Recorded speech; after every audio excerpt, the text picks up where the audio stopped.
That was a bit scary. And they all park on this hill now because they drive here and then they walk around the park instead of just walking to the park, from what I can tell. Which is not cool because this is a pretty steep winding hill and cars and stuff come, and bikes and stuff come down here quite fast, and they can't really stop because, like, well, maybe a car can, but it's hard to stop on a bike because it's such steep. So you don't want like cars parked on one side forcing a head-on situation. Do you see what I mean? There's a lot of stupid things like that, you know, around town nowadays. Like, as you're going towards the town centre, when you cross the bridge over the river, it used to be you could just walk, after you've gone across the bridge, right afterwards, you could just walk down this bank and rejoin the path along the river. And now, a few years ago, they put this like barrier there, and you effectively like have to walk 50 meters further and then walk like along the road through the car park to get to the same place. So it puts you in unnecessary danger. Car coming up behind me. Puts you in unnecessary danger. It is interesting, you know, because I go fairly fast and these cars get up right behind me, so I'm thinking like, how fast are they going? Because I'm going like at least 15, you know, 18 miles per hour, I don't know, 15, 18.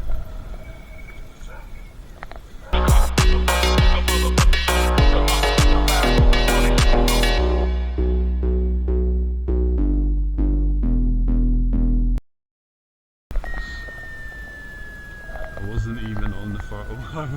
A lot of the time when I see a cop car, I'm like doing less than 15, and I'm like, you know, going very slowly or something. A lot of the time, yeah.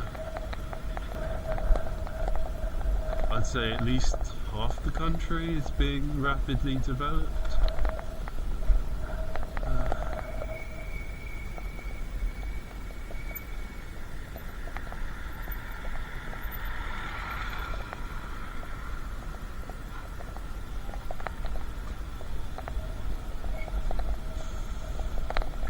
think if you look at somewhere like Norfolk,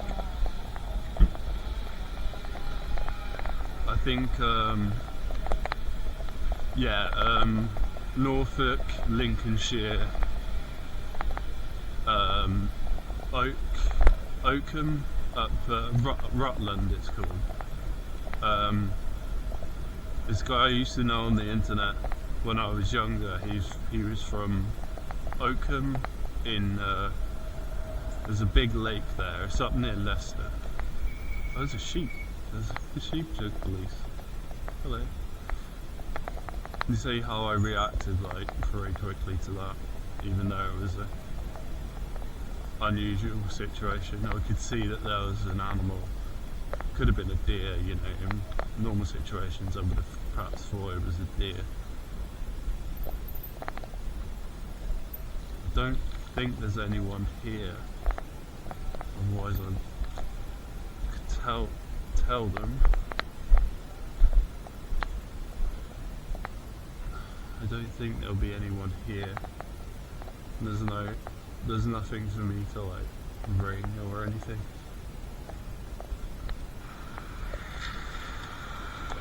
An old chap. Sheep got loose. I've seen them sometimes. I don't know when it was, but 6 months to a year ago, I saw them like herding a big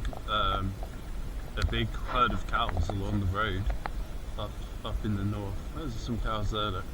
A lot of rabbits in there. That is like all those rolling hills. It's just like Lord of the Rings. They don't usually have cows in there though. Maybe that's why that sheep's got out, because they've like, I don't know, put the sheep in a field where they're not usually there. There's some sheep in there that maybe that sheep's trying to get back to his friends in there. Going down there then.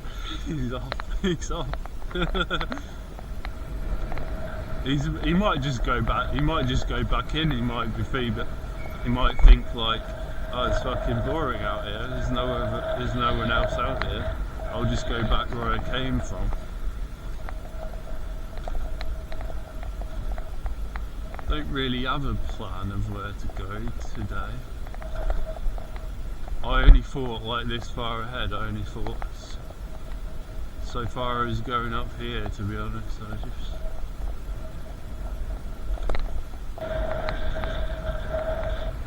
water everywhere. I don't get great range out of this bike. It'd be even worse in the winter because of the temperature difference. You lose like 30% of your battery capacity. So let's say you had a 45 mile range. Well, now you've got a 30-mile range, which is terrible when you've got such a large, you know, battery. Holy shit! Car coming right at me. Didn't notice that.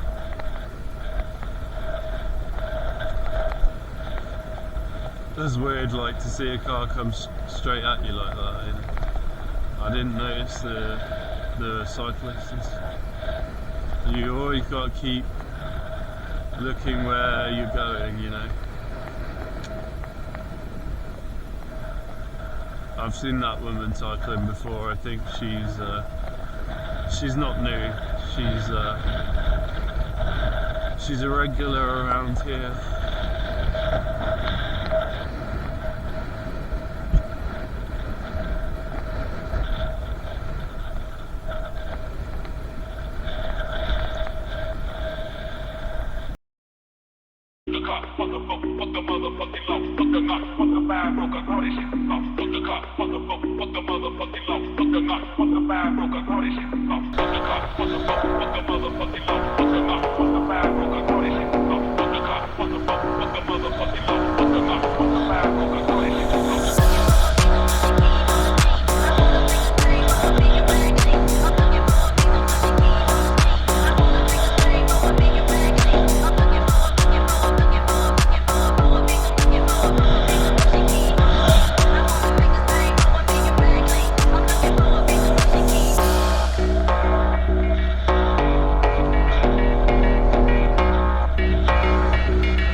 usually able to pull off it, no problem, but it's windy and I had the car right behind me. So.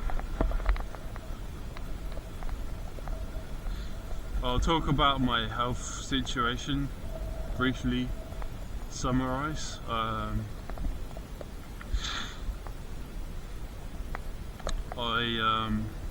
I've been ill since I was 27. I suddenly became ill with this chronic fatigue syndrome.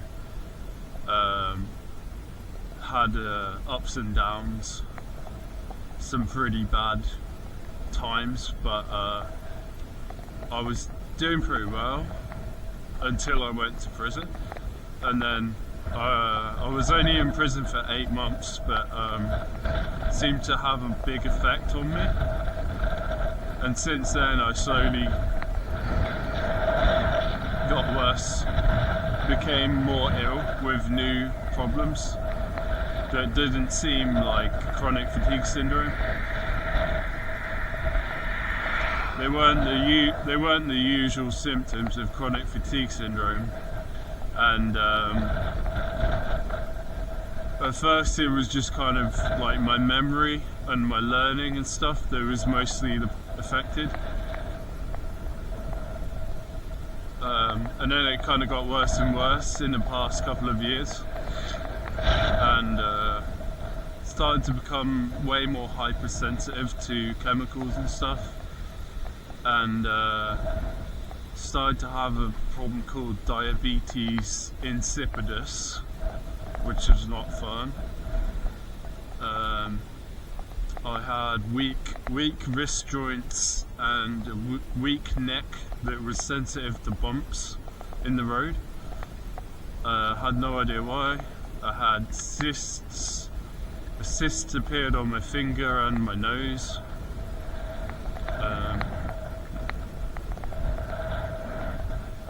But the one on my nose, luckily it disappeared because it was near my eye.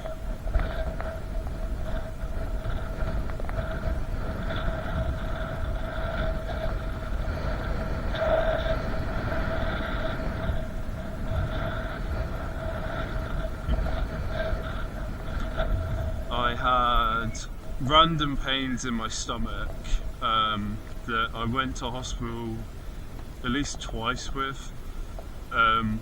Once I thought it was appendicitis. The pain was really bad, but then it basically like stopped when I got to hospital, and they couldn't find anything wrong. Another time I had really bad pain, like in the back but not in the middle, like it was to the side, and I thought it was like a kidney infection. Again, I went to hospital and they couldn't find anything wrong.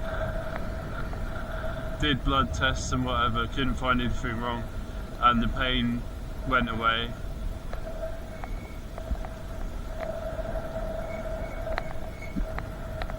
So I've had all these weird problems.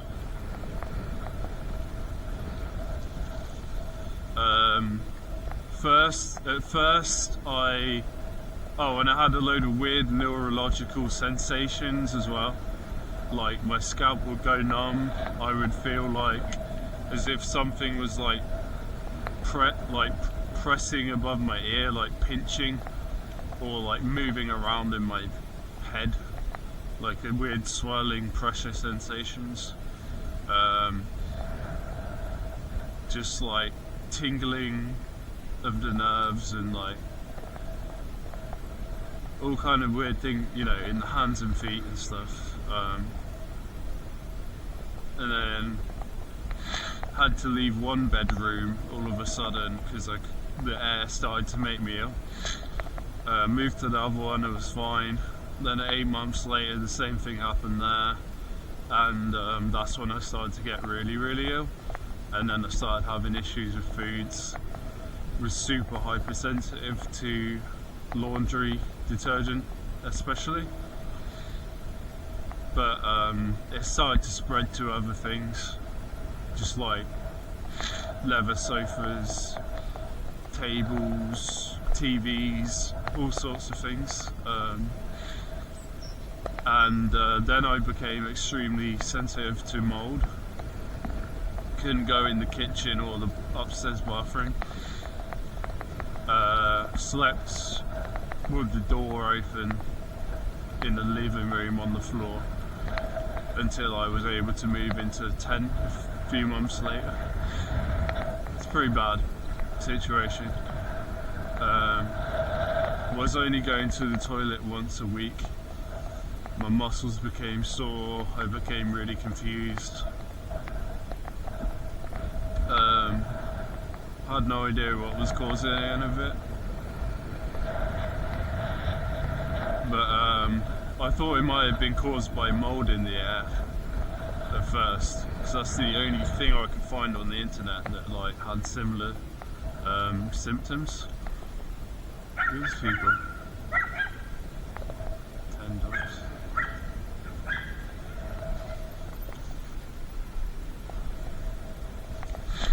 Shouldn't they be at work?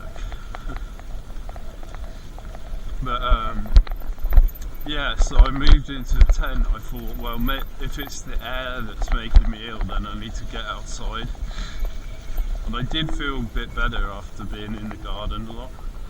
After about 6 hours, my brain would sort of clear up a bit, but after a couple of months, I realised that like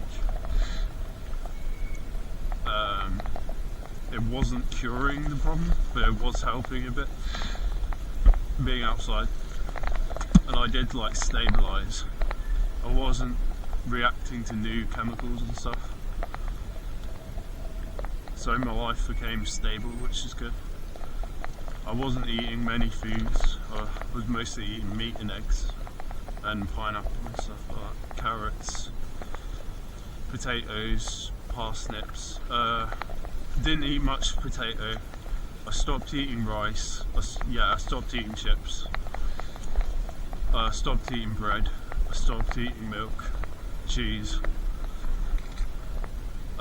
grain, sugary, really sugary things. I couldn't eat much. As we went into summer, I started to feel a little bit better, and then I tried this candida herbs and stuff to kill candida, because it's like a mold that lives in your stomach. It can cause all kinds of problems similar to what I was having, so I thought that seems like it could definitely be the problem. So I tried these herbs and stuff to help my stomach, and yes, it did help a little bit. It did make me feel a little better, but again, it didn't cure the problem, but it improved my stomach function. And I'd say around that time, I started to eat more stuff like chocolate vegan chocolate with no milk in it. I started eating these like Trek protein bars and things. I started to be able to eat more and more normal stuff like cereals and things. No milk still, but things slowly got better as it went to the late summer, but I still didn't know what the actual problem was. At that point I started to think it was either leaky gut syndrome or SIBO, which is small intestine bacterial overgrowth. So I got this thing called an Air2 machine. Measures the gases coming from your stomach through your breath, and I used that for a while to figure out what was going on, and it's pretty helpful.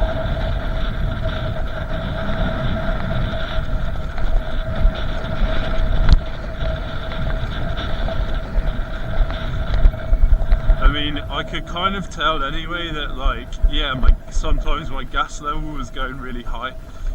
My stomach hurt, it felt bloated and stuff. But I just felt like, the food was just like getting stuck there, and it wasn't going through, and it would just feel like a weight in your stomach, like you wasn't moving. Just feel like a heaviness or pressure, and you'd lose your appetite and stuff. Yeah, that's basically what happened. And so the Air 2 thing didn't diagnose me though with SIBO. It showed me that sometimes my gas levels were like really high, and then at other times they were fine. And it was almost entirely hydrogen gas, no methane, almost no methane. Only like right at the start there was some methane. And when I drank this special stuff for the proper SIBO test, it didn't really show anything. It didn't show the increase in hydrogen that it's supposed to if you have the disease. So it's so windy, it's just constant wind. You probably can't hear me talking well. It's such a pain.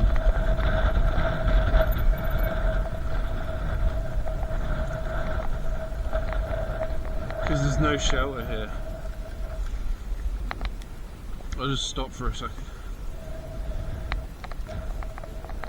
So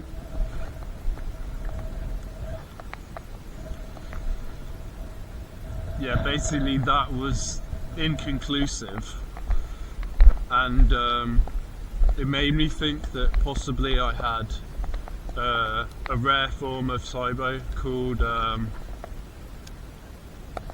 hydrogen sulfide SIBO, which can produce a toxin called hydrogen sulfide gas, and that could explain why my muscles were becoming sore and why my gut was so leaky that it was causing food allergies when I exercise and stuff, because I became allergic to chicken, and I think it's a permanent allergy. So whenever I eat it I feel weird and I get a stomachache, even the tiny amount, you know. Similar thing happens with milk, but it's just a stomachache. It doesn't make my whole body feel weird.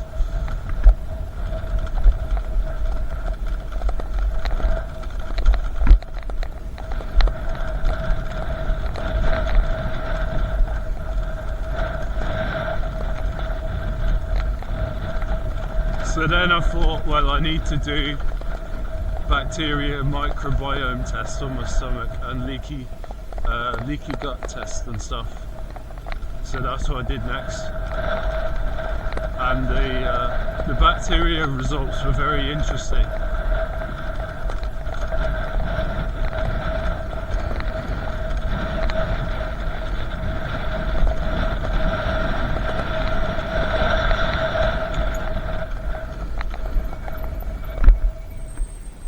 So I did this test called Biome Site, which tests your stomach bacteria, and it showed me that yes, I had a very high level of the bacteria that produces this hydrogen sulfide toxic gas. So yes, I could have hydrogen sulfide SIBO, but it's difficult to get an official diagnosis because the proper lab test doesn't exist in the UK, and the Air 2 can't measure hydrogen sulfide.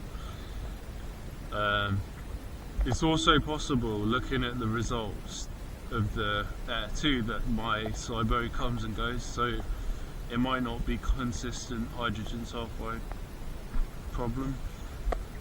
So it's kind of a complex situation now.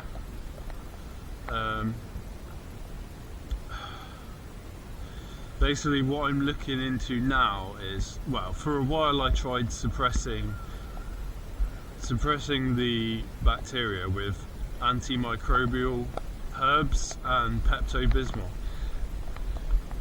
So just killing off all the bad bacteria with herbs and stuff, and that seemed to help me. I was already feeling better, but doing that seems to have helped even more, and that's why I've been able to basically leave the house again. So that's been like 2 or 3 months now since I started doing that, I guess. I mean, some of the herbs are the same ones I was already taking. So, yeah, it's good.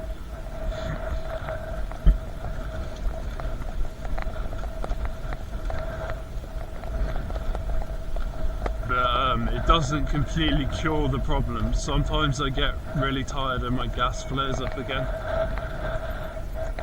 And it seems to happen when I'm like stressed, or if I exercise too much, or just, yeah, stress from like traffic and stuff and riding. It's kind of weird though. Sometimes I can ride a lot and be fine. Other times doesn't take much to really like make me feel ill. So something else going on that's like more complicated. There's some root cause that I'm not understanding.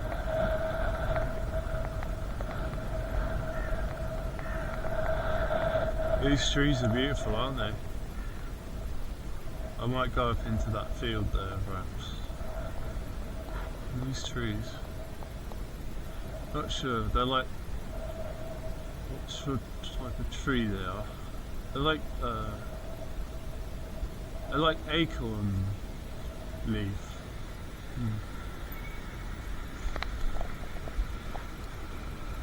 But I'm not sure what they are. They're not oaks, though.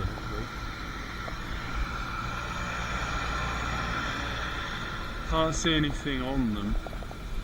They haven't got like acorns or conkers on them.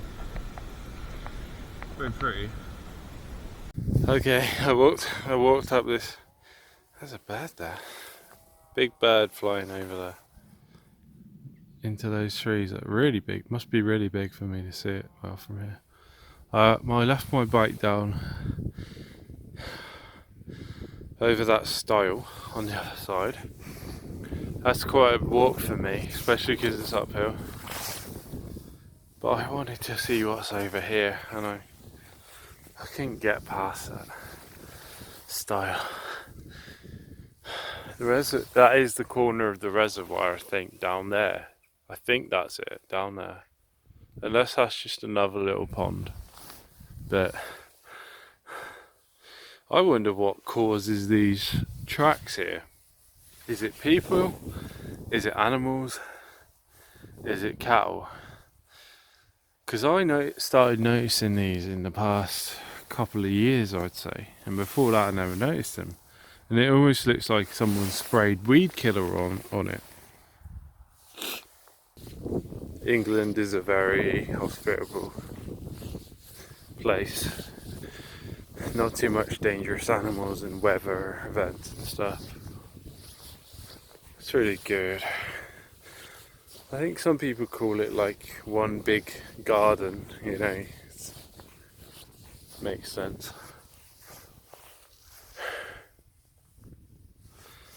The downside is everyone wants to come here for an easy life. These are essentially, the way that they're processed means that they strip them of these essential micronutrients, whether it be vitamins, the B vitamins, whether it be the fat soluble vitamins, whether it be the minerals, zinc, copper, iron, iodine, boron, etc. And what they try to do is to fortify them back. So they add in synthetic versions of these nutrients, and they add them back in the acceptable levels, and they hope that just by adding them back into processed foods, that is automatically going to kind of counteract the deficit that happened when they stripped them away in the first place.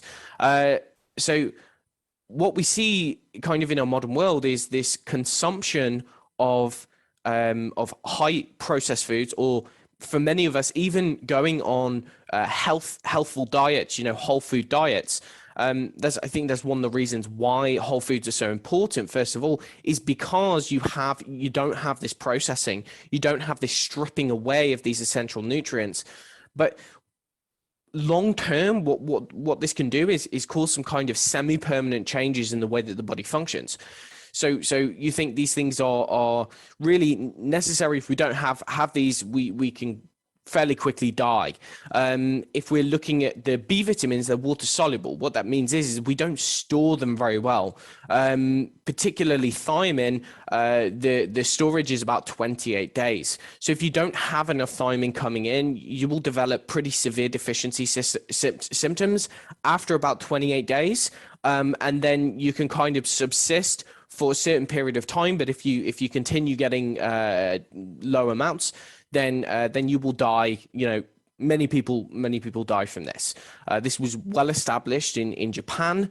What they found, in fact, it's been known for up to 2,000 years in China.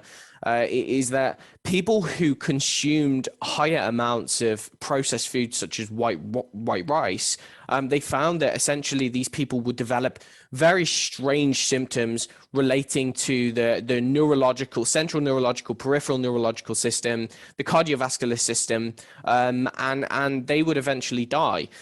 So it's been kind of well established that we need these vitamins in the form of whole foods to live a healthy, optimal life. And the problem is that the way that we process modern foods is kind of leads to a situation which is ripe for developing deficiencies.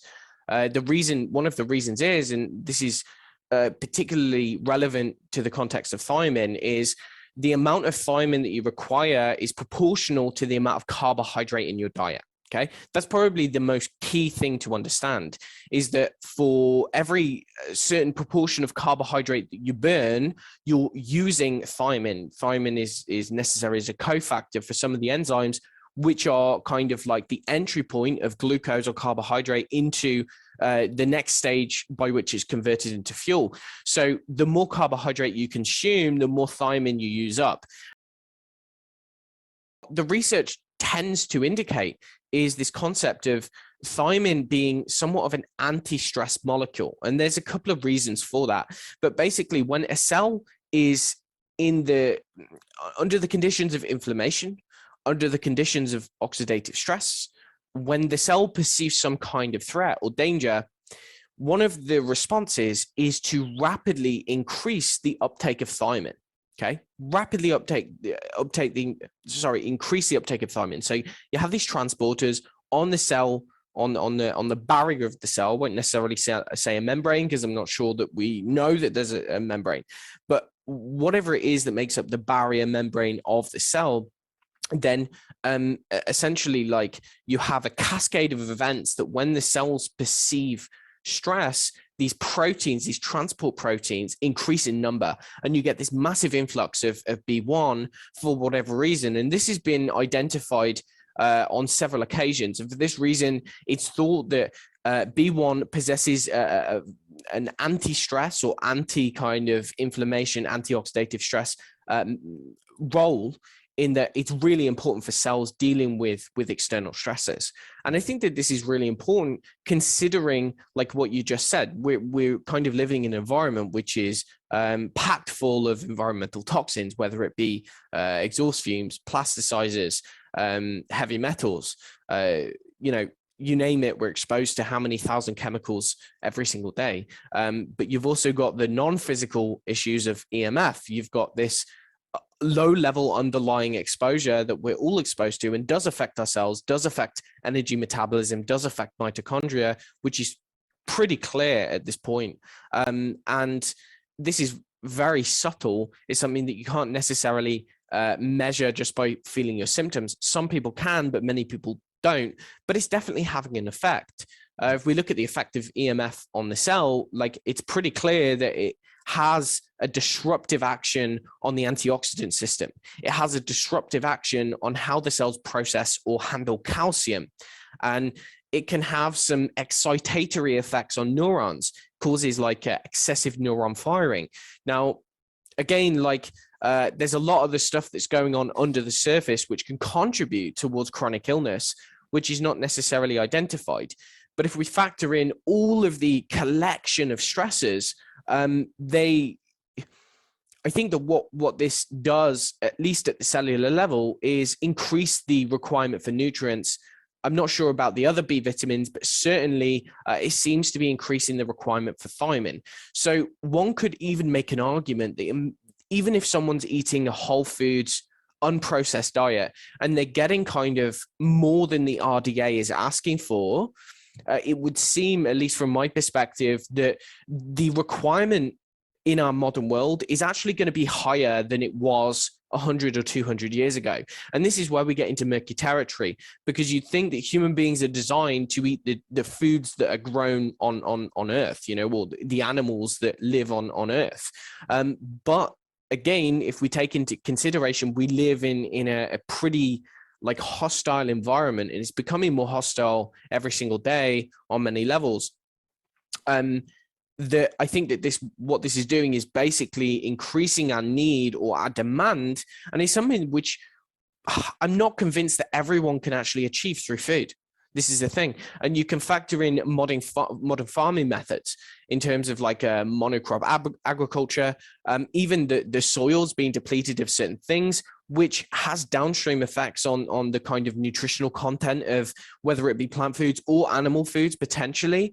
There's deficiencies present in animals. There's a quite common deficiencies present in the soil, which have an effect on the plants. Exists or is necessary for some of those rate limiting enzymes. So when you don't have enough thiamine, even if you have enough of the other B vitamins, if you don't have enough thiamine, then what will happen is you'll get this signal, you get this blockage, and all of the energy intermediates become backed up. And in that case, it kind of signals to the rest of the cell to stop making energy. And so you can end up with this chronic energy deficiency at the cellular level, even despite having all of the other nutrients in place. If you don't have enough B1, then you end up getting this blockage. And so sorry, go ahead. No. Yeah, but this is what I always ask myself, because you have all these wonder things all the time now. Recently, a lot of people start talking about you need to supplement copper. That's the number one mineral. Now, if you supplement that will downstream affect everything. You say, oh, it's vitamin B1. It kind of has a higher priority than potentially other things. So in the health field, then it really makes you confused. Okay, what is now the primary thing, which maybe is more important than other things, And if we were living on another planet in a different time, maybe it would be something else. But because of the soil problems, the glyphosate, the iron, fortification of foods with iron, various things, the low copper in the diet, there's various things which might actually justify the concept that copper is the most likely to become dysregulated. I would say there's evidence for that. Likewise, I also think that based on the dietary environmental conditions, the toxins, etc., thiamine is the most likely to become dysregulated. That is my opinion. And therefore, I think it's probably the most overlooked or under acknowledged nutritional imbalance or deficiency that goes overlooked. That's my position on it. I'm not saying it's more important than any of the others, but that it's probably more relevant in today's world. But years ago, vitamin D was this wonder pill for everything, literally, and now even some of the high doctors, they say wow, guys, we need to be careful, and we need to be really in what we supplement there, and in some cases it's also not really good and unnecessary, and people get worse through it, and I come to the electrolyte thing later, but I still want to stay with the thiamine topic. So what are some key symptoms, because not everyone is an alcoholic? What are some key symptoms when it comes to thiamine deficiency? I saw on your website you have a blog about EMF hypersensitivity, SIBO, so small intestinal bacterial overgrowth. What are some symptoms? Okay. So a genuine deficiency is going to present as, it can present kind of in three systems of the body. Someone may present with problems relating to the peripheral nervous system. So this can be a difficulty with motor coordination. difficulty with sensation. It can be heightened sensation, paresthesia, maybe the kind of thing that you would see quite a lot of in chiropractic. There would be problems with neuropathy or chronic pain, chronic burning sensations, or difficulty kind of like walking or sitting or standing or whatever. It can present as in the heart. And this is kind of end stage deficiency. This is something that is not as common. But again, it can be heart failure. It can present as any numerous kind of levels of cardiovascular disease.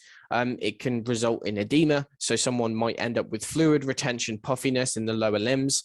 And eventually, they can die because of poor heart output. It can also present in the brain. So one of the things that someone might develop is a condition called Wernicke encephalopathy. Wernicke encephalopathy is essentially when someone loses the ability to speak. They develop ophthalmoplegia, which is their nystagmus, where they lose vision, or their eyes start kind of whirling in the back of their head.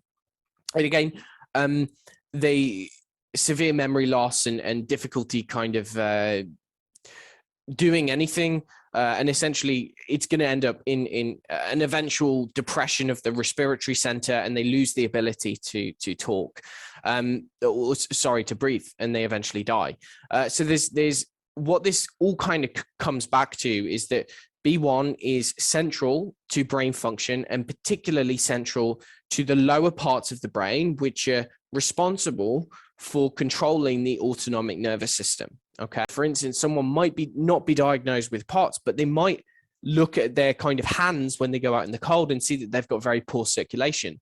They might get slightly dizzy when they stand up. They might have problems with chronic burning sensations in their hands or their feet. They might feel very fatigued when it changes temperature. They might feel as though they get headaches when there's changes in barometric pressure outside, right? They might have chronic digestive issues is another example, right? So the digestive system there's a lot of focus on the microbiome, right? Yeah. But ultimately the microbiome is very interesting, but there's a lot of focus on chronic gut conditions and treating chronic gut conditions from the bottom up. As in, if you take this supplement, if you take this probiotic or digestive enzyme, then ultimately you can fix your gut bacteria, and automatically everything's going to be better in your gut. But I like to take a top-down approach and say, well, actually, sometimes people with chronic gut conditions, I think that really in many cases, there tends to be a miscommunication or firing from the central nervous system down to the gut, and therefore the organs of the gut cannot make sufficient or cannot perform in ways that they need to perform.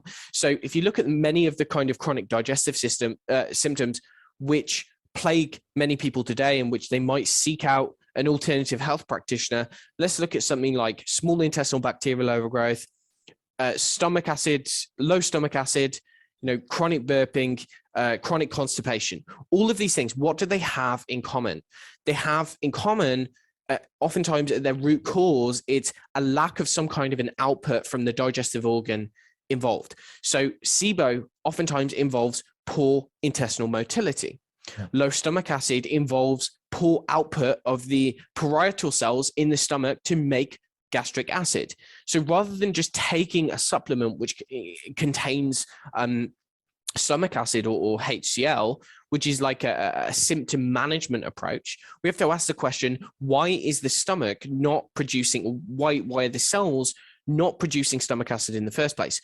Why, rather than taking a laxative, whilst it might help someone who's chronically constipated, why is their digestive system, why is the intestinal cells not getting the right signals to tell them when to contract and when not to contract? And many times this actually relates to poor nervous system communication. So poor communication from the brain to down through the autonomic nervous system, parasympathetic, the vagus nerve primarily.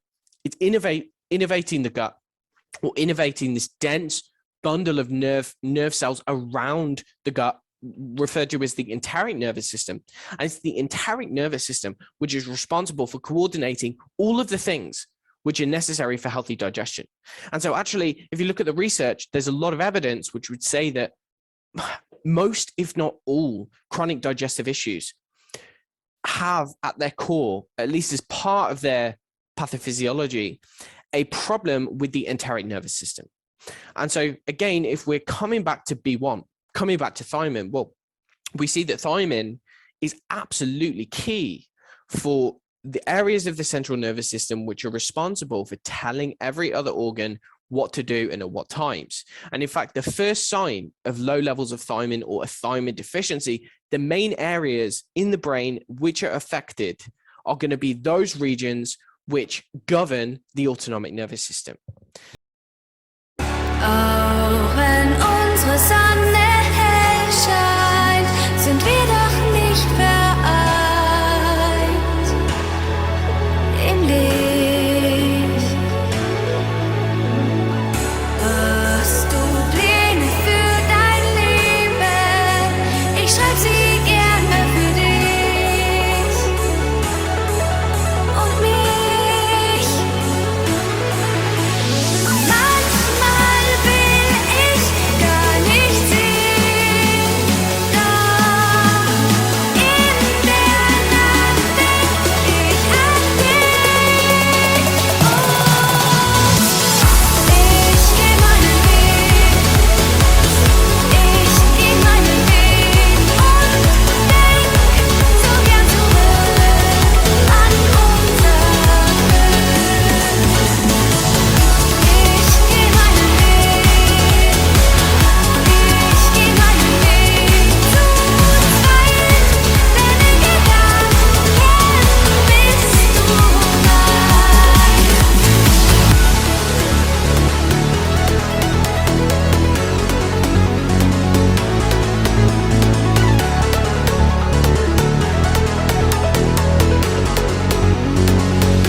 go crazy fast, dude.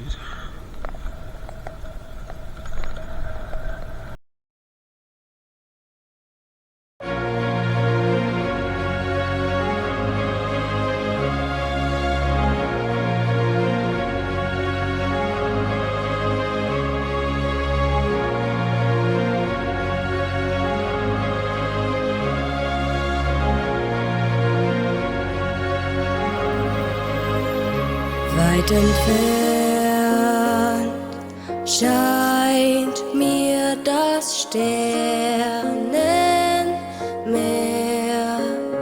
Meine Hand streck ich gen Himmel, doch ich fühl, wie diese Tränen mich berühren, so wie all die Gefühle, die ich kenn.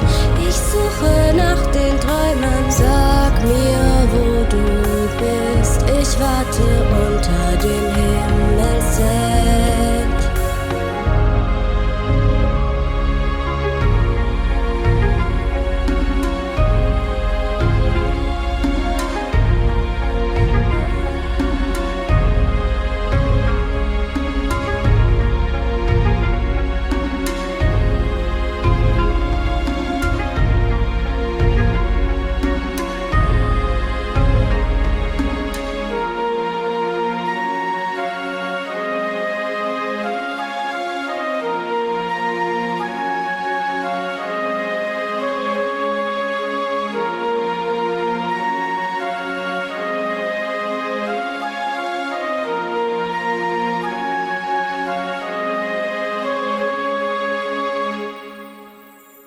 Such das Licht, das ich so sehr ersehn. Doch mein Herz hält mich am Leben und ich seh, wie diese Welt für mich erstrahlt, wie du mich verliest, in dem Licht verschwandst und meine Tränen fließen. Halt mich an dem Wort, das du mir einst vor langen Zeiten gabst. Warum nur wart ich unterm Stern, welcher mir immer dieses Lächeln schenkt, das einst mal dir gehörte. Tränen überströmt ruhen meine Augen am Himmelszelt.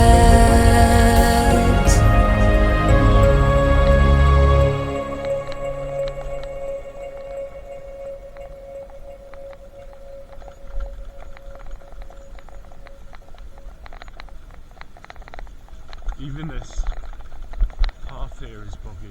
The middle.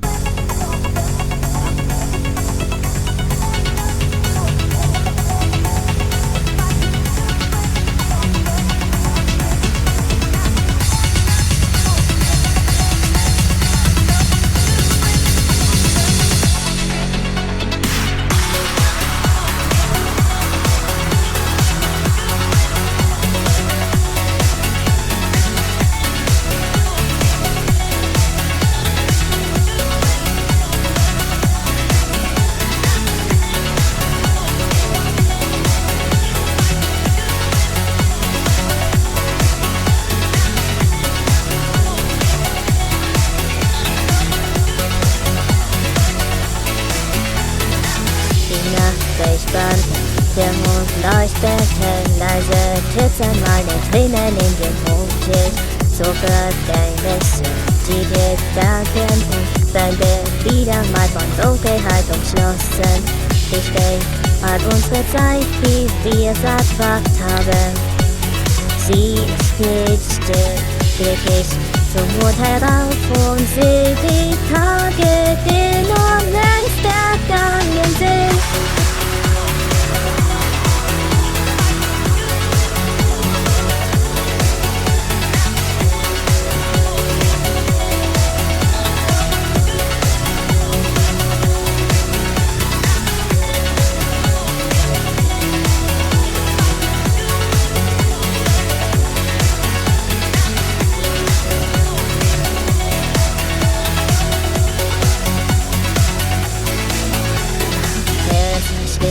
diese Zeit verwischen meine Blumen wecken bis das Ende, so geh ich weiter diesen Weg entlang und sieh die Farben dieser Welt, an denen ich bleich werden. Akzeptiere ich das Schicksal sowieso, deshalb ständig hat die Dinge zu verändern und die Zeit steht zu still und die Welt dreht sich nicht und heute bist du.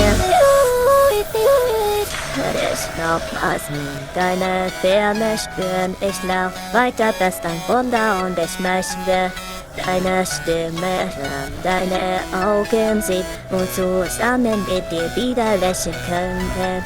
Dafür würde ich ja bis ans Ende dieser Welt weitergehen. Ein kleiner Funken Hoffnung, der mir Kraft gibt, ich mit dich noch einmal leben.